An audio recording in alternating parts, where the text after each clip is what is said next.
the second lecture of database system concept.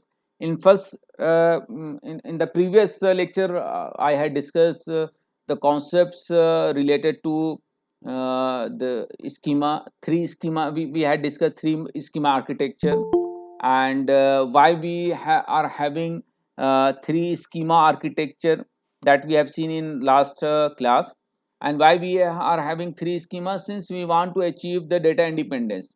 So it means if something at database level is changed, so it should not affect the application. Okay, so that's why we have different level of schema. So we have external schema, then conceptual schema, and the last one is the physical schema. And these schema are actually these different level of schema are actually implementation of different data models. So we have data models at physical data model, okay, conceptual data model, and then we have representational data model. So the implementation of all these data models are actually performed using the schema, different level of schemas. So that's why we are studying this three schema architecture. We have already discussed three schema architecture.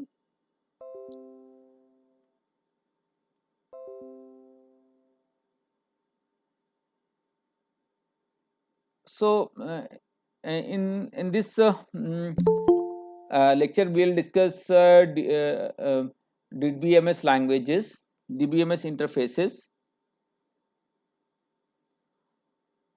and DBMS database system environment, database system utilities. So that these contents will be discussed in this particular lecture.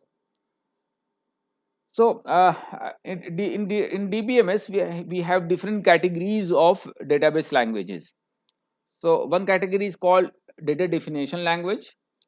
So data definition language is used uh, to create the conceptual schema, okay, and it is used to specify the conceptual schema of a database, and it is used by the DBA and database designer. So the very first, suppose if you are going to design a database, suppose you have been asked to design a database for university system. So the very first step would be, first you will analyze the whole system, okay, and after analysis you will actually draw the entity relationship diagram, okay.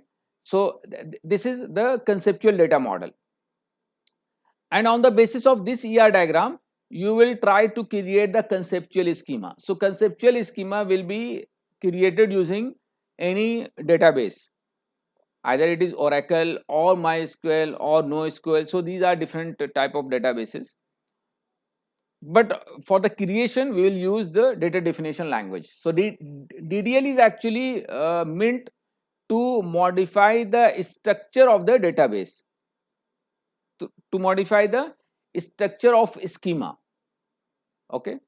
आपको अगर schema में कुछ भी modify करना, if you want to modify at schema level, then you need to use the data definition language.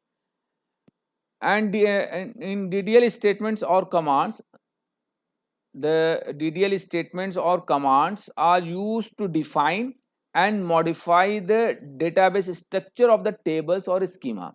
So if you have to create a table, suppose a student table, okay, and it has 4 columns.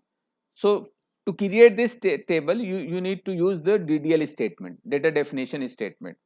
Suppose if you are modifying the data type of a particular column, जैसे ये आपका suppose this one is the roll number, faculty number, and this one is the address of a student, and this one is the course of and this course is having is data type of text, and length is 20. And suppose you want to modify the length of this data type, suppose you want to mention it course as a text 30. So you are actually modifying the structure. So to modify the structure you will use the DDL statement, data definition statement. Some of the DDL commands are create, alter, drop. So create is used to create the table. जैसे इस तरह से, suppose if you need to create a table, I will write it, create table student, and then you will mention roll number, varchar, and then enrollment number, varchar, and so on. So this is the way of creation of a table in a particular database. Similarly, alter is used to alter the database structure. Alter, it means if you want to suppose modify a column, or you want to drop a column, or you want to insert one more column. Okay, so all this can be performed using uh, this alter statement. Drop is used to delete the structure of the table. If you want to delete a structure of the table with all its data, then it is called drop. Drop का मतलब, there is a difference between drop and delete statement. Okay, there is a drop statement and there is one more delete statement. Drop statement comes under DDL statements. It means you are actually deleting the structure as well as data. And drop statement, it means you want to delete statement, you want to delete certain record of the database. So it is obvious, if you are deleting the uh, record using delete statement, it means your state will be changed. Okay, but schema will remain same. But if you are dropping the table using drop statements, it means the structure as well as state will be changed. Okay, so this is the difference between drop and delete statement. Now we have uh, statement and different we have one more category of database language, that is DML. So in previous slide we have seen DDL. Now there is one more category of language, that is called DML. It is used to specify database retrieval and updates. So suppose once you have created the table using DDL language. Now your table is at this moment of time is empty. There is no any such record. So if you want to populate that table with certain record, then you will use DML statements, data manipulation language. So DML statements can be embedded in general purpose programming language, and this DML statements can be embedded in any programming language. Suppose you have used C language. So in C you can embed DML statement in between the programming statements. Or alternatively, you can use standalone DML commands that can be applied directly. So that is called query language. So the command prompt, if you people have installed Oracle, then you can use mm, uh, the command window to write standalone DML statements.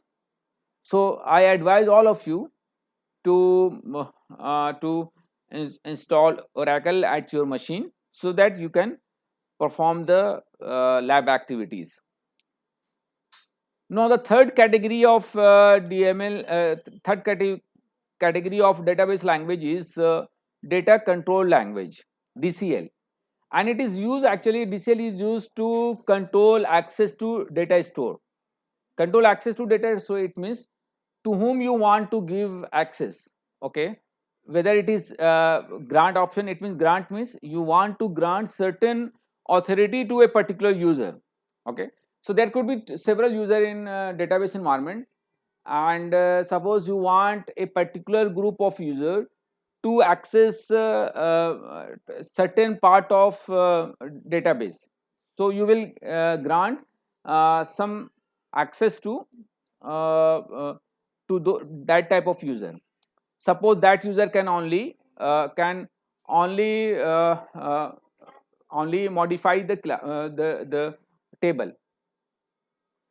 and other user can only see the table. So in that case, you can give grant, or you can give you can take revoke of authority from other user. Right. And there is one more type of command, category of command actually, that is called transaction control statements. And these statements are actually used to commit and roll back the commands. These all database language we will be discussed in full in later on, and I have given certain basic information in this particular class uh, under DBMS languages. Now I will discuss the DBMS interfaces. What all interface actually being provided by the database, and how different type of user will actually use uh, the database, and what are the different interfaces through which user will interact with the database. So these are the different interfaces that will be used, uh, that can be used to access the database. So first is standalone query language interfaces uh, that you can see in your Oracle uh, command window. If you have already installed the Oracle, then you can see there is a command window. So that is a standalone query language interface. The other one is programmer interfaces for embedding DML in programming language. Suppose you are writing an application, yeah, using C language. So how you will interact with the database? So you have been given here two different options. The very first is pre-compiler approach. Pre-compiler approach, it means your SQL statement, your different DML, DDL statements will be embedded into a programming language. So suppose this one is the C language, and your in pre-compiler approach, the command would be embedded in such a manner, right? Like SQL and start SQL. Sorry, this one is the start SQL, start SQL, and this one is the end SQL, and in between there would be certain commands. So this one is the pre-compiler approach. The other one is API based approach. API based approach, it means you are actually using using certain uh, command or certain interface at programming level. Suppose you are using Java to interact with database. So in that case, you can import. Suppose you are writing an application using Java, so you can use import Oracle, and in that import you can use different type of statements to interact with the database. So these are the two different approaches to use in programming language. Then we have user friendly interface, menu based, popular for browsing on the web. Suppose you are creating an interface. Suppose you are creating an account in in irctc.com. So in that case, you will fill certain form. So that is menu based interface. The other one is form based. Suppose if you are trying to reserve a train ticket using window ticket. So in that case, the one who is sitting at that end, the window end, so he will fill certain forms, okay, to reserve a ticket. So that is called form based interface. So similarly, we have graphic based, point and click. Suppose you are using Google Map. So as soon as you click certain at certain point, so you can see the whole description of that location. So that is graphic based. Similarly, there are different interfaces through which you can use the database. Other DBMS interfaces especially designed for database administrator. So the job of database administrator to uh, to well to maintain the database, and to decide who will use the database and how they will use the database. So it's a quite challenging task. And the database administrator is actually being provided a well defined interface through which they can use the database. So they use those interfaces to create accounts, granting authorizations, setting system parameters, changing scheme or access path. So this was all about the interfaces through which someone can use database. So students, if you have any question till now, then you may ask. Are you people listening? Any one of you can reply.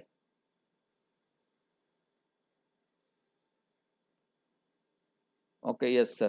Omar, Ayan Khan, yes, sir. Okay. So if you have any doubt related to database languages and interfaces, so these are basic concept of database system that will be covered in full in later classes. I'm giving you just a basic information of all those concepts. And what now we will discuss the different database system environment and system environment. If you, I can see you one diagram here. So this one is the different components of a database and how they interact.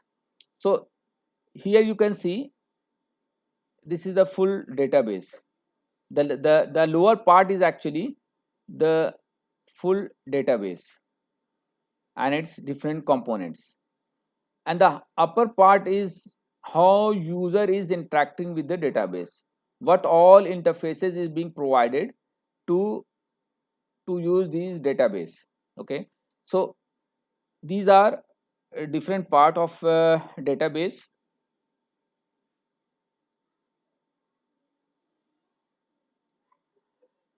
The very first, now we can see here, this is a system catalog or data dictionary. So I have already discussed the catalog.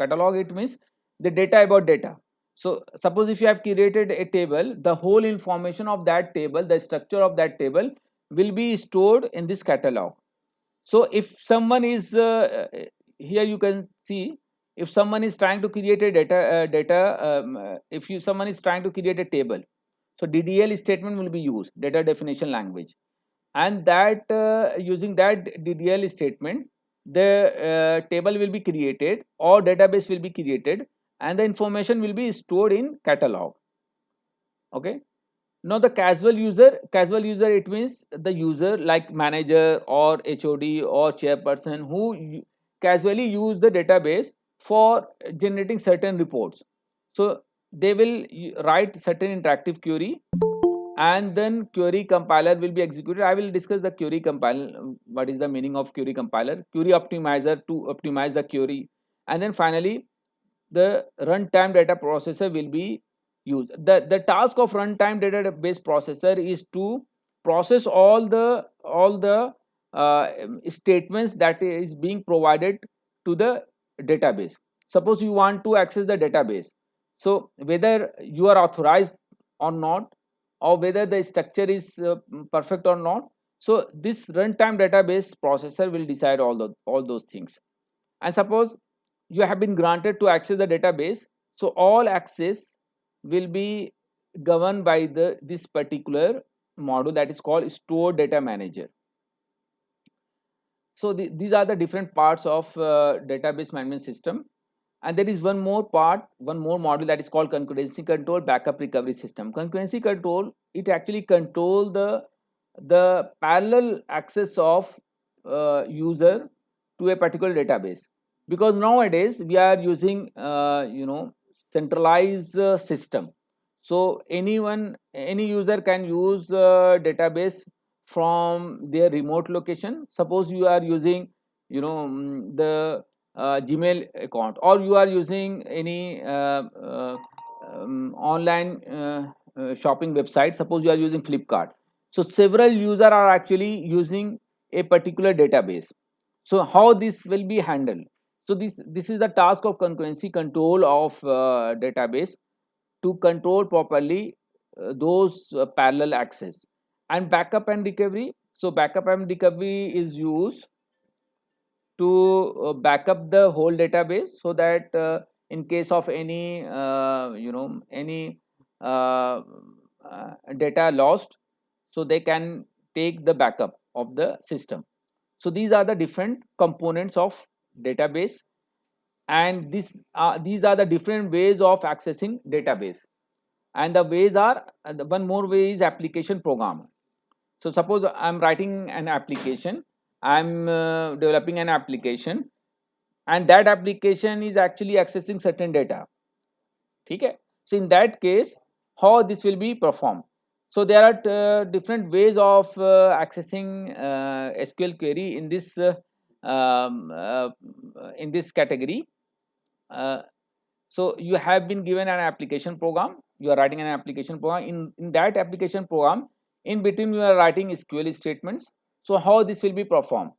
So it will be performed using pre-compiler. So the task of pre-compiler is to the task of pre-compiler is to extract the SQL statement from this file. Okay, so it will extract all the SQL statement, and it will save all those SQL statement in a different file, and here SQL statement will be marked as comment.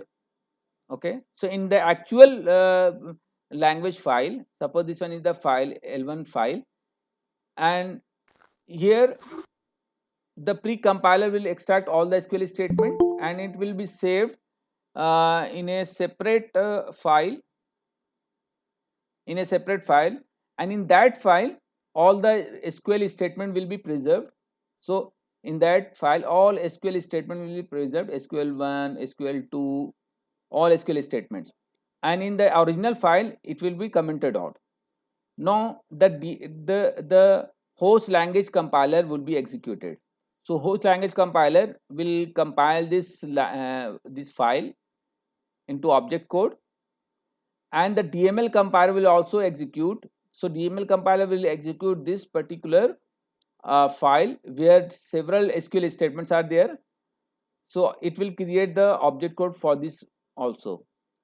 Now these two object code will be clubbed together, or you could say uh, this object code will be having the reference of this SQL statement, that is called compiled transactions, and finally uh, this will goes to the database. So these are different ways of accessing the database. Here some part is written here, so you can see here stored data manager. This module that I have already discussed, this module the database control access to DBMS information that is stored in disk. So whether it is part of database or the catalog that we have seen, the stored data manager may use operating system services to carry out low level data transfer. So it may use operating system services to transfer data from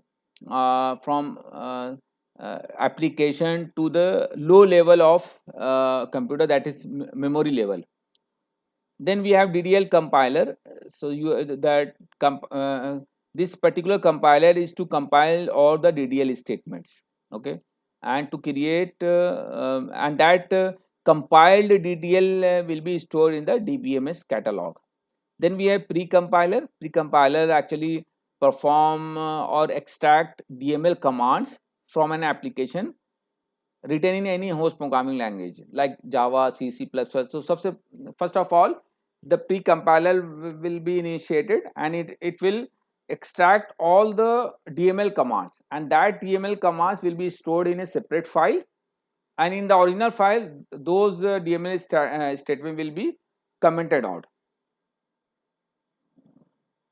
Command extracted from application are sent to the DML compiler for the application for the compilation into object4 for database access, that I have already told you.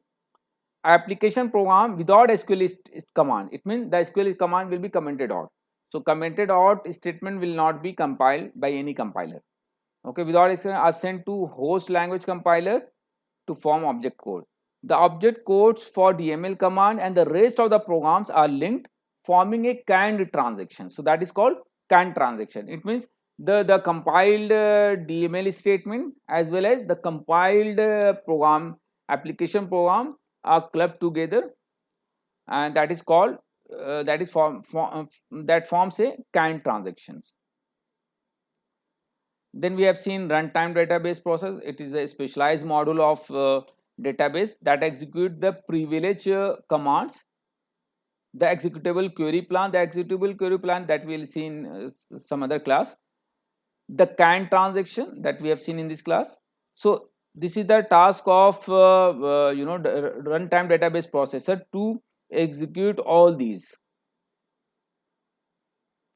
So this was all about the uh, database components and what are the functionalities of different components, and how different type of user will interact with the different components of the database. Then we have certain database utilities. In addition to the software modules I discussed in previous slide, most DBMS have database utilities. Utilities are actually a small software or part of the database that provides certain type of services. So that the services could be loading data. Loading data is stored in file into database. So we can use utilities for that particular task. Similarly, backing up the database periodically on tape. So DBA can use utility for that. Reorganizing database file structure, report generation utilities perform. There could be several utilities that can be included in the database depending on the context of the application, depending on the requirement of the application. So several utilities can be included.